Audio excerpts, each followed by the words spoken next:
All right. Hey, everyone. This is Olivia Radcliffe. If you don't know me yet, I am the founder of the Bluebell Group and creator of the Bomb Boss Society. And I am here with Megan. Megan, I'll let you introduce yourself a bit here. Hello, I'm so glad to be here. I am Megan Flynn, and I am a business coach and consultant specializing in helping maxed out business owners work smarter and design a business around their life instead of straight through the middle of it. So I've just sort of been recalibrating some new programs, and I believe they're going to be called Live More, Make More. I like it. I like Thanks. it, which is a good goal for all of us to have, right? We all want to Yes. spend more time living our lives, not just chained to our desks, but also making more money kind of sounds good too. Yeah, doing it more effectively. I'm all about it and doing it in a way that works for us and not against us. Yeah, absolutely. Absolutely. So, well, Megan and we were talking the other day. She's one of my best business buddies. I love talking with Megan. She helps me through any issue I'm having. But we were talking Same. the other day about just kind of this period of time that I think a lot of entrepreneurs go through where things get kind of rough. Your energy levels dip and you don't really want to focus on anything. It's that kind of just this lull of you don't really want to start any new projects. Your old projects just kind of feel like it just zaps your energy and you just well, for me, I just tend to want to crawl in a blanket burrito and watch Netflix with my son, but that's just me. But we were talking about what we do, when those periods of time hit us, and how I work with my clients when that happens to them and things like that. And so we thought it'd be good to jump on here and just kind of further the conversation and kind of include you guys in it as well, and just see, yeah, see what comes up. So Megan, I mean, you talked about you've got some new programs and stuff coming up, so that takes a lot of your energy. So, how do you feel about all that? You know, one of the things that I am is a huge brain science geek, and what I think is so fascinating that a lot of people, just in general, not just business owners, is that when we're feeling maxed out or when we're feeling stressed out, that's some sort of character or personality, problem that we have, and or discipline or motivational problem. And really, a large part of it is the brain science that's going on, whether we have whenever we take on anything new or anything, whether it's great or whether it's challenging, we have a part of our brain that's called the amygdala.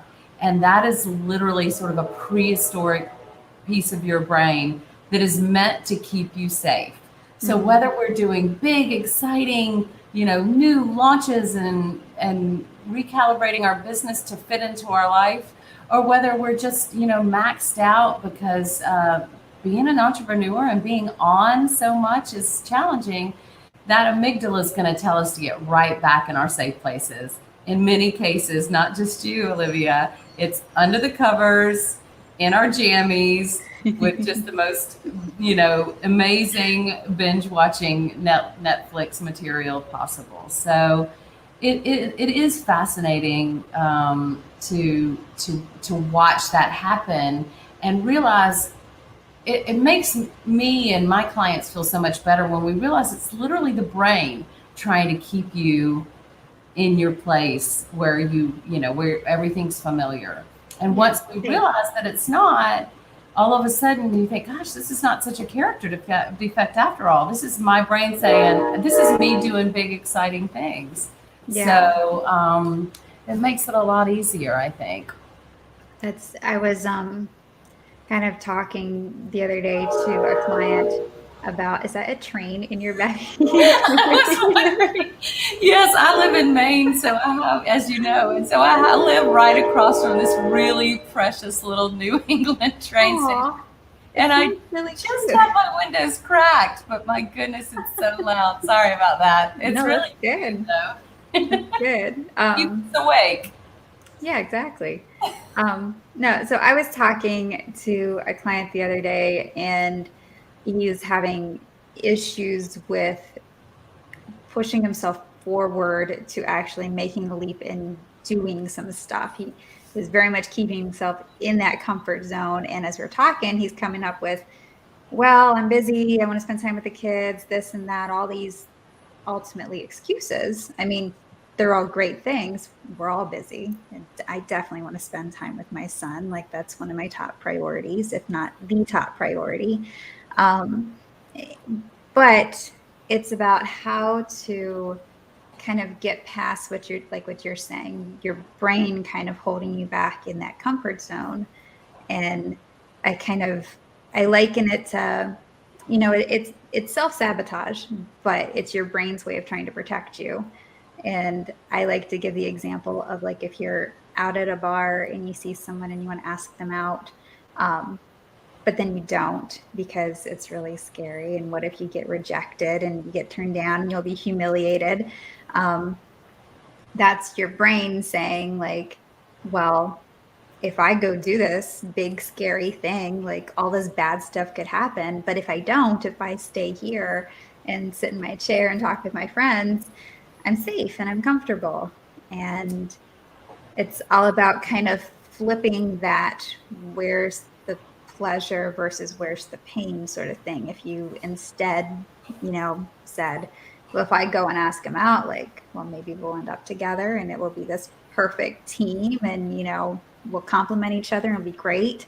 And if we don't, I'll just feel lonely, and, kind of flipping where that pain and the pleasure are. But Yeah, I think that's such a wise way to think about it because, if we think about it is trying to keep us safe. Our brain, that's our brain's goal. And our brain's goal too, or our brain's function also is to help us solve problems. So if we say to ourselves, yikes, I don't want to talk to that guy, then our brain will go, let me give you 27 reasons why you shouldn't talk to that guy. However, or do that job or take that client or whatever. And the trick, I think, the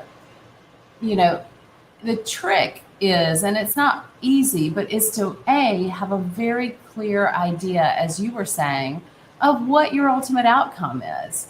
Because if you say to yourself, I want to have 5 new clients by the end of the month. If you keep saying, if that is the ultimate outcome, and if you can hear yourself your brain saying, stay safe, this is freaking me out, don't do it.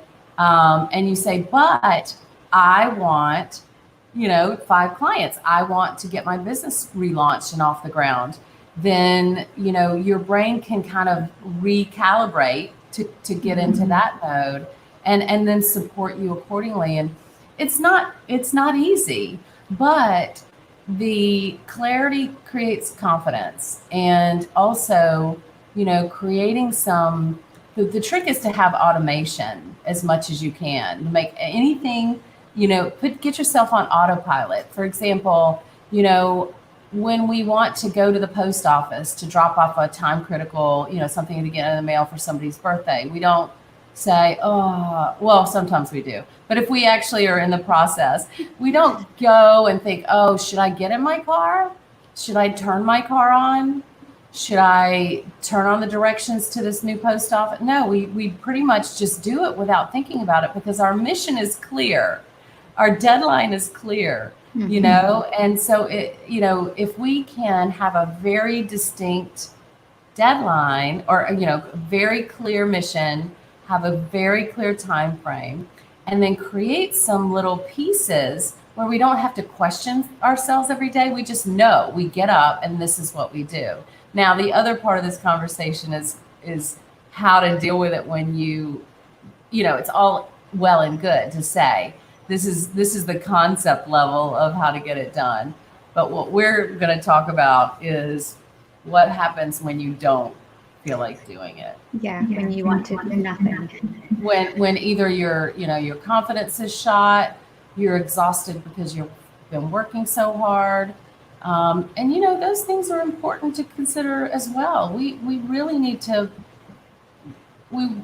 I believe so much that we've got this sort of concept of that we have to, and we should, and we must, but we don't spend enough time, I think, honoring what our mind and body is trying to tell us. A lot of the time when we're shutting down, it's because we're exhausted or because we're feeling uncertain, and if we could just, instead of just thinking, just admonishing ourselves for, you big slacker, get up and get your work done. Instead say, well, what is this trying to tell me? Do I need a nap?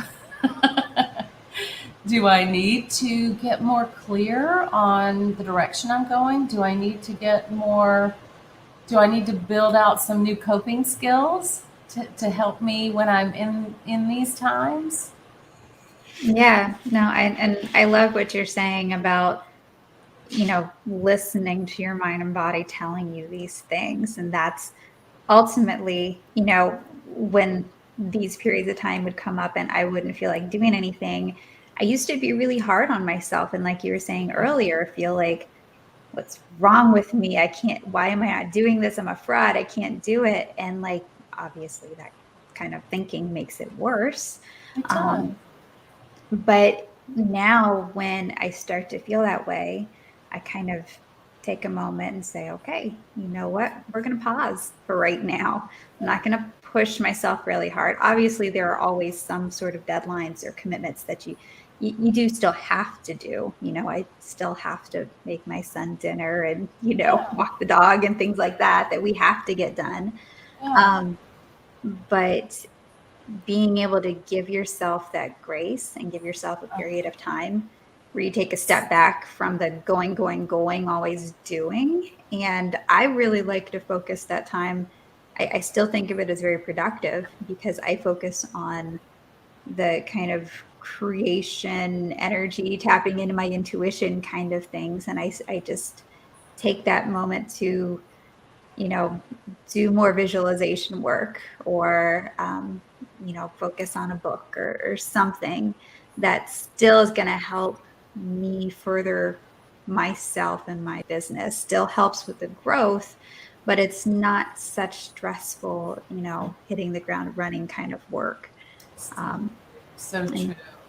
And, I feel like too, I just love the word grace. It is something that I just feel like as achievers that we don't give ourselves enough grace. But, sometimes it's really fun to, I have a little trick that if I'm just feeling so maxed out, I'll say, all right, just go lay down. Don't play on your phone. Don't write anything down. Literally just lie down for 5 minutes and just decompress. And it's interesting, or it could be longer. Sometimes my trick is, just get yourself good and bored. Like I said, don't go distract yourself with, and sometimes, taking a little TV break or a comedy, comedy therapy or Yes, walk, with my dog. I mean, thank goodness I have a dog because otherwise I would just lose all sense of time. And, I have to take her out. So a lot of the time between Zoom meetings or between, projects, we run down the stairs and take several laps and run back up. And, you feel refreshed. And I just feel like it's a mindset shift to say, this is part of the deal. This is what's going to make me even more productive or more effective or less stressed out. And if we can sort of schedule it as just as much determination as we do our meetings and with as much priority as our meetings, I think scheduling and it doesn't happen, or it doesn't happen is one of my mantras for sure. And so scheduling rest. Oh my gosh, it's hopping over here at the train station. Sorry about that. It's so loud. But yeah, I do. I feel like scheduling in just as much downtime is just as important. You don't. Your brain's going to try to convince you otherwise. But that's where we have to outsmart. Uh-oh. Hold on. Cut out there for a second. Oh, shoot. Oh, wait, now I was you're just back. saying, Good. really important to try to outsmart our brains. Yeah. Because otherwise, it's either we run our brains or they run us. Yeah, no, absolutely. Absolutely. And I know it gets really, really hard especially for a lot of the women I work with, because I work mainly with moms with businesses.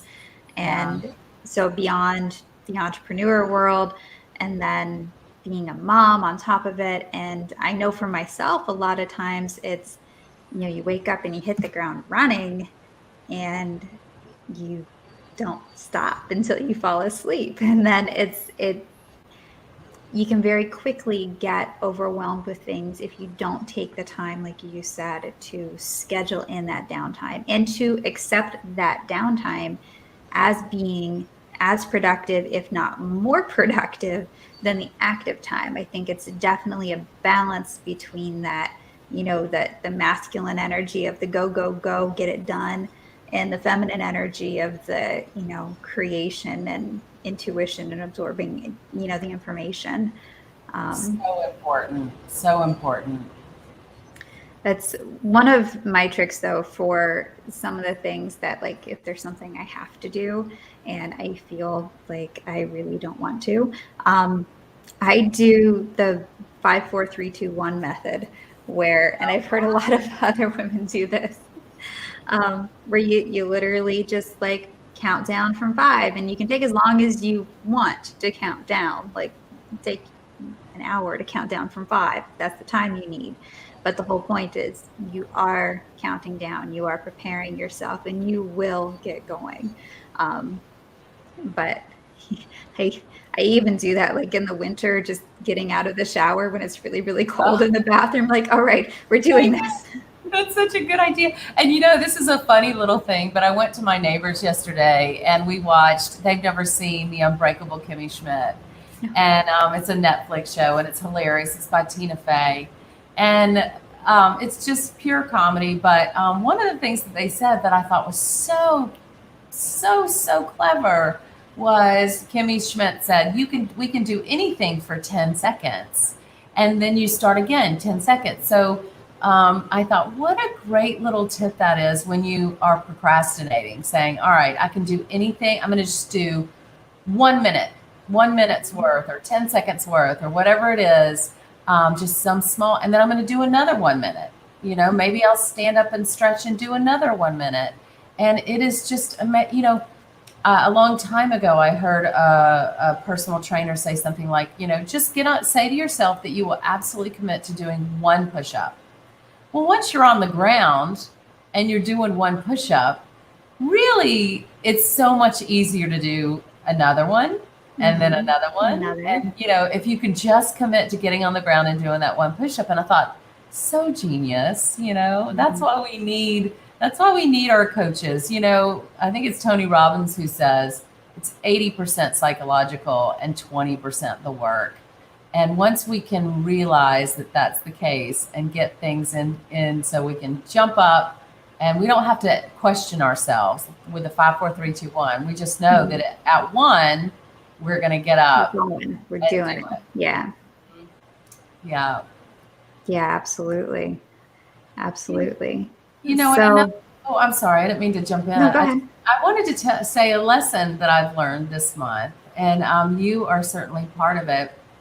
Over the course of the past couple of years, and it's just in my nature as an entrepreneur to just put my head down and work and get my stuff. I just am such an independent worker, and I think a lot of business owners are. But what I realized, especially, and it came out of the extremity of the pandemic, having to be sheltered in, is I am getting great cuckoo for staying in and doing it all myself. And I'm so my lesson this month that has just helped me so profoundly is reaching out to connect with other people. Finding, your Olivias, your partner coaches, your biz besties, and even reaching out into new communities and to new friends. And then even more so, one thing that I've not done that I did this past week that you and I were talking about is I reached out to the Small Business Development Center because I'm new to Maine and I wanted some local resource. I wanted to meet some local resources and learn about, how I could contribute to the community and help locals. So, and that has just been fantastic. It's so fun to meet really cool new people that are not in your online space. Mm-hmm. I couldn't recommend it more tremendously. They really have a lot of support right now as we're all emerging from the pandemic as well. So for small businesses. So I encourage everybody to reach out locally as well. Yeah, absolutely. That is a great tip. And I think community is incredibly, incredibly important, and surrounding yourself by supporting, people of the same kind of mindset as you are, people who can understand where you're coming from and help Just your you. friends and family, they don't know. They're going They to don't tell know. you to go. They don't know.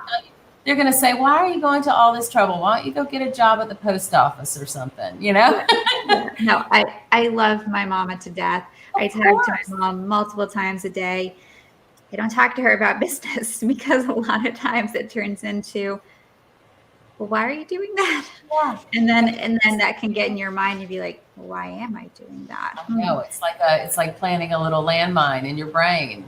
Yeah, Um, no, and you need so people who so can help you aspire to more as well, who can help push you beyond, that comfort zone that you were talking about earlier. People who can help kind of, you know, see encourage your you. value and see what you're capable of, and like be like, yeah, you can get there. Yeah, Um, help you get over those little humps that we all get in. It's all so incredibly normal. Even, I listen to crazy numbers of podcasts, and even, seven-figure business owners, eight-figure business owners, they're feeling very similar things because the whole thing is it's new, it's different, and your amygdala is going to try to keep you oh yeah, back where you used to be instead of going to that next level. So, regardless of where you are in your business, that is a commonality that we all have and we share. yeah, no, absolutely. That's so. As far as finding communities, I like what you said about reaching out. I think sometimes we forget, we're so stuck in an online space that we forget that there's like still some real life networking out there. Might be a little bit harder right now, but it still exists and those resources are out there. And then I am a big fan of, I'm in a bunch of different memberships, and then my membership, the Mom Boss Society, and I know you have a membership too, and just that it really makes my day to be able to get on and talk to the women in the society. And It's my favorite part of the day. yeah, it's absolutely amazing. And I can get on and be like, you know, I'm not feeling it today, guys. And they're Yeah, totally like, yeah, we get it. And yeah. it's a really, really amazing thing. So if you're watching this and you don't have a group, reach out to me and Megan, because we will hook you up. We'll show you all the different groups you can join, or We just are here for you. We're overflowing with resources. yes, overflowing for sure. Or we'll just talk with you. We'll bring you on here and we'll just have another chat. And Oh, that's a great idea. I'd love that. me too, actually. But and especially, I work from home with my toddler, and so for me, connecting with other women, other grown-up women, um, it really, it's a whole different thing. I mean, I love spending time with my son. Absolutely. My favorite part of every single day. But, we're talking, our conversations, consist of that's hot and hi, and look, there's the garbage truck, and oh, you want to watch Cars again? Okay. Like, but finding that group, that community that does kind of get me out and interacting with more people and thinking about other things and new things and things that are going on in the world, it's definitely a must for me. And just allies, people that Yeah. you trust and that they're supportive and they're going to be there for you no matter what. Yeah. I mean, I called you this past month and was like, Same here. doing it. Yeah. It was great. It was great. And but yeah, so I think if we were going to put a nice little bow on our conversation, it would be that everyone goes through those periods of time where you feel like you don't want to do it. You'll brand yourself as lazy, although that's not what's going on. Everyone goes through that. Everyone, and it's completely okay. And the best thing to do would be to just show yourself a bit of grace, give yourself a break, listen to your mind and your body telling you like, hey, I need to pause for a moment. And accept that break is productive, as productive as getting on Facebook and interacting in groups on Facebook and posting on your Instagram. It's as if not more productive, I think, because without those breaks, the rest of it doesn't happen, or at least it doesn't happen well. And when in doubt, for those things that you absolutely need to get done, have that goal in mind, have that clarity around what that actually looks like to you, and then jump in. 5, 4, 3, 2, 1, get it done. So anything else you want to add in that, Megan? No, I really want to reiterate that that accepting, graciously, just as you just love on yourself, just as you would your favorite people, and give yourself that kind of grace and yeah, just be good to yourself, as Steve Perry and Journey used to say. Yeah. Be good to yourself. Yeah. How would you talk to a girlfriend if your girlfriend came to you with the same issues? How would you help them? Give yourself that same kind of love. I love that. Absolutely. All right. Well, we will wrap up here because I know you have another appointment to get to, but thank you so very much for jumping on. I loved it. I hope we can do this again soon. Yeah, absolutely. I love these kind of chats. And I get messages all the time about, just the behind the scenes in real life look at what business is actually like. So for anyone watching, if you do want to learn more about Megan or myself, you can message either of us. I'll put Megan's contact info, or I'll ask my team to put Megan's contact info below the post here. And we will be back sometime soon. All right. Thank you. Bye, ladies. Keep going. Bye.